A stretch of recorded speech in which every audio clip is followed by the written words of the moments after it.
नमस्कार साथियों, मेरा नाम श्वेता है। स्वागत है आप सभी का समर्थ अपॉर्चुनिटी इनिशिएटिव के नए वीडियो में। आज के वीडियो में हम बात करने वाले हैं यंग प्रोफेशनल रोल के, जो कि ministry of skill development and entrepreneurship के अंदर वैकेंसी निकली है। और ये जो वैकेंसी है यंग प्रोफेशनल की, वो मिनिस्ट्री ऑफ स्किल डेवलपमेंट का एक ऑटोनोमस बॉडी है, DGT, directorate general of training. तो उसके अंदर एज अ यंग प्रोफेशनल काम करने का मौका मिलने वाला है। तो ये जो अनाउंसमेंट है रिक्रूटमेंट का, वो 3 सितंबर को हुआ था और अभी तक इसके एप्लीकेशन ओपन है। तो चलिए हम बात करते हैं कि इसमें जो यंग प्रोफेशनल के रोल है, कितनी नंबर ऑफ वैकेंसी है, क्या नेचर ऑफ वर्क होगा और क्या एलिजिबिलिटी क्राइटेरिया वगैरह है। तो ये हम डिटेल में बात करेंगे। तो जैसा आपको स्क्रीन पे दिख रहा होगा कि ये जो पोजीशन है यंग प्रोफेशनल रोल का, ये open market basis, purely on contract basis होने वाला है। और जो भी टर्म एंड कंडीशंस हैं यंग प्रोफेशनल के, वो आप मिनिस्ट्री ऑफ स्किल डेवलपमेंट की वेबसाइट पे पूरी गाइडलाइन है, आप उस गाइडलाइन को भी जाकर अच्छे से पढ़ सकते हैं। तो अभी जो इन्होंने पोजीशन निकाला है यंग प्रोफेशनल का, वो टोटल 5 पोजीशन है जो कि कॉन्ट्रैक्ट बेसिस है।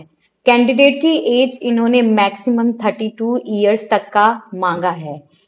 और टेन्योर की बात करें तो जैसा कि है कि पहला जो 1 ईयर होगा वो फिक्स टर्म कॉन्ट्रैक्ट बेसिस है। उसके बाद ये 1 ईयर के बाद एक्सटेंड भी हो सकता है, बट जब भी ये एक्सटेंड होगा तो मैक्सिमम ये 1 ईयर का ही एक्सटेंड कर सकते हैं और लगातार 3 साल तक 1 ईयर करके एक्सटेंड हो सकता है। ये पोजीशन 3 साल से ज्यादा नहीं होगा एक्सटेंड। ठीक है। बात करेंगे कि रेन्यूमरेशन क्या होने वाली है, तो 60,000 पर मंथ कंसोलिडेटेड रेन्यूमरेशन आपको इसमें मिलेगा। अब बात करते हैं इनके इसेंशियल क्वालिफिकेशन के बारे में।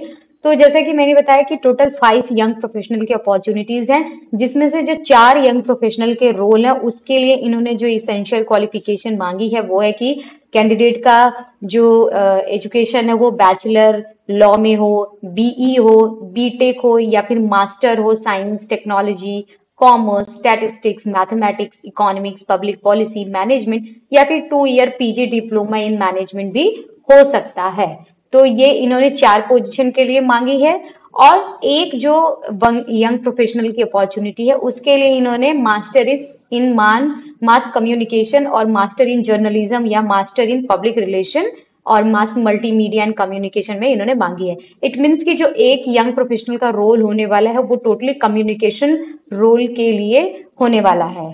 तो ये उनका क्वालिफिकेशन है जो उन्होंने मांगा है। और कुछ इन्होंने डिजायरेबल भी क्वालिफिकेशन इसमें अपने एडवर्टाइजमेंट में दिए हैं कि पर्सन अगर किसी के पास मास्टर डिग्री है किसी भी इससे रिलेवेंट फील्ड में, या फिर कोई एडिशनल क्वालिफिकेशन है, रिसर्च का कोई एक्सपीरियंस है, उन्होंने कोई पब्लिक अपना पेपर पब्लिश किया है, या पोस्ट क्वालिफिकेशन इस तरीके के किसी रिलेवेंट फील्ड में काम करने का वर्क एक्सपीरियंस है, तो उसके लिए ये जो रोल होने वाला है वो और भी एडवांटेज उसके लिए हो सकता है फॉर देयर सिलेक्शन प्रोसेस में। अब एक्सपीरियंस में इन्होंने क्या किया है कि 1 year experience in relevant field जो है वो तो इसेंशियल इन्होंने मांगे हैं। ठीक है। अब बात करते हैं कि अब जब आप यंग प्रोफेशनल के रोल में हायर हो जाते हैं तो आपका जो नेचर ऑफ ड्यूटी होगा, रिस्पॉन्सिबिलिटी होगा, वो क्या होगा। तो जो 4 यंग प्रोफेशनल के रोल हैं उनके लिए उनकी रिस्पॉन्सिबिलिटी होगी कि जो भी इंटरनल एक्सटर्नल मिनिस्ट्री में और मिनिस्ट्री के बाहर जो स्टेक होल्डर्स होंगे उनके साथ स्मूथ कोऑर्डिनेशन करना, उनके बीच कम्युनिकेशन स्टैब्लिश करना। फिर उसके बाद जो भी स्किल डेवलपमेंट से रिलेटेड पॉलिसीज हैं, स्कीम्स हैं, उनके बारे में रिसर्च करना, उनको एनालाइज करके रिपोर्ट्स बनाना सभी ऑफिशियल्स के लिए, जो भी आपके स्टेक होल्डर्स होंगे उनके लिए बनाना। एंड मिनिस्ट्री को हेल्प करना कि डिसीजन मेकिंग प्रोसेसेस में।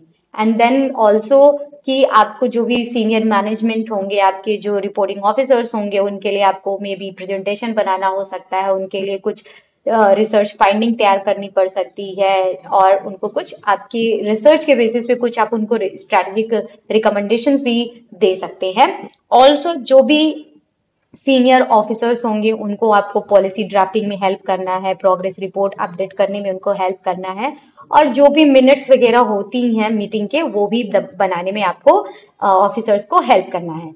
जो सेकंड यंग प्रोफेशनल का रोल होगा, उनके जो नेचर ऑफ ड्यूटीज में है कि उनको कुछ रिसर्च करना हो सकता है, मीडिया कैंपेन से रिलेटेड कुछ क्रिएटिव ऑडियो विजुअल प्रिंट्स आपको डिजाइन करने पड़ सकते हैं। जो भी मिनिस्ट्री के जो सोशल मीडिया चैनल्स है उसको बेसिकली कैसे आप और बूस्ट कर सकते हैं, उनका रीच कैसे बढ़ा सकते हैं, तो इन सभी चीजों पे जो यंग प्रोफेशनल होगा उसको काम करना होगा स्ट्रेटेजिक तरीके से। तो ये हो गई नेचर ऑफ ड्यूटी में। अगेन जो टर्म और कंडीशन है इंगेजमेंट से रिलेटेड, जो भी आपके लाइक आपकी जो अलाउंसेस से रिलेटेड या एज लिमिट या वर्किंग आवर लीव, इस तरीके के जो डिटेल में आप अगर कंडीशंस को समझना चाहते हैं तो मिनिस्ट्री ऑफ स्किल डेवलपमेंट के वेबसाइट पे जाके आप वहां से देख सकते हैं। अब बात करें कि इसमें कैंडिडेट को अप्लाई कैसे करना है, उससे पहले मैं आपको बता दूं कि ये जो पोजीशन होने वाला है ये आपको मिनिस्ट्री ऑफ स्किल डेवलपमेंट का जो डीजीटी है, डायरेक्टरेट जनरल ऑफ ट्रेनिंग है, इसी में ही दिल्ली में ही आपको बैठ के काम करना है। तो लोकेशन इसका दिल्ली होने वाला है। अब बात करते हैं कि इसमें अप्लाई कैसे करना है। तो जैसा इन्होंने बताया कि इन्होंने इसी रिक्रूटमेंट नोटिफिकेशन के साथ नीचे एनेक्जर ए फॉर्म लगाया हुआ है, उस फॉर्म को आपको भरना है और भरने के बाद आप चाहें तो जो ये एड्रेस आपको दिख रहा है, assistant director scheme, ministry of skill development and entrepreneurship, directorate general of training, cabin number 720, new Moti Bagh, new Delhi, और पिन कोड के साथ आपको इस एड्रेस पे आप स्पीड पोस्ट कर सकते हैं। और आप अपने एप्लीकेशन फॉर्म को भरने के बाद जो ईमेल आईडी आपको स्क्रीन पे दिख रही है, scheme.section@dgt.gov.in, इस पे आप ईमेल भी कर सकते हैं। और इन्होंने डेडलाइन भी यहाँ पे मेंशन किया है कि जो नोटिफिकेशन का डेट है उससे विद इन 10 डेज आपका जो एप्लीकेशन है वो मिनिस्ट्री को रिसीव हो जाना चाहिए। After due date application will not be considered. ठीक है, तो ये आपका हो गया कि आपको अप्लाई कैसे करना है। अब मैं आपको ये जो एनेक्जर ए है वो आपको दिखा देती हूँ कि ये एनेक्जर ए जो है ये आपको फिल करना है, जिसमें इन्होंने आपके बेसिक डिटेल्स मांगे हैं, आपके कम्युनिकेशन एड्रेस मांगे हैं, आपके जो एजुकेशनल क्वालिफिकेशंस हैं वो उन्होंने मांगी है, फिर आपके जो वर्क एक्सपीरियंस रह चुके हैं उससे रिलेटेड चीज डिटेल्स आपको इसमें भरनी है। एंड देन आपको ये सारे जो डिटेल्स आप भरेंगे अपने एप्लीकेशन फॉर्म में, उन सभी का इनक्लोजर इस एनेक्जर के साथ आपको लगाना है, जैसे आपके एजुकेशनल क्वालिफिकेशन, आपकी डिटेल सीवी, आपका लास्ट सैलरी स्लिप अगर आप कोई वर्किंग एक्सपीरियंस रह चुके हैं, एंड योर वर्किंग सर्टिफिकेट जितने भी आपके प्रीवियसली रहे हैं, इन सभी को आपको अपने एप्लीकेशन फॉर्म के साथ इनक्लोजर के रूप में लगाना है। और आपको अपना यहाँ पे सिग्नेचर के साथ इसको आप या तो मेल कर सकते हैं या फिर दिए गए एड्रेस पे आप स्पीड पोस्ट भी कर सकते हैं। तो धन्यवाद आपका आज के वीडियो में हमारा ध्यान साथ देने के लिए और ध्यान से सुनने के लिए। अगर इस अपॉर्चुनिटी से रिलेटेड आपके कोई सवाल है तो आप हमें हमारे कमेंट सेक्शन में भेज सकते हैं, हम आपको इसका जवाब देने का पूरा कोशिश करेंगे। और आगे के अपॉर्चुनिटीज से कनेक्ट रहने के लिए आप हमें हमारे सोशल मीडिया पेज पर हमसे जुड़ सकते हैं और हमारे इस चैनल को सब्सक्राइब भी कर सकते हैं। धन्यवाद।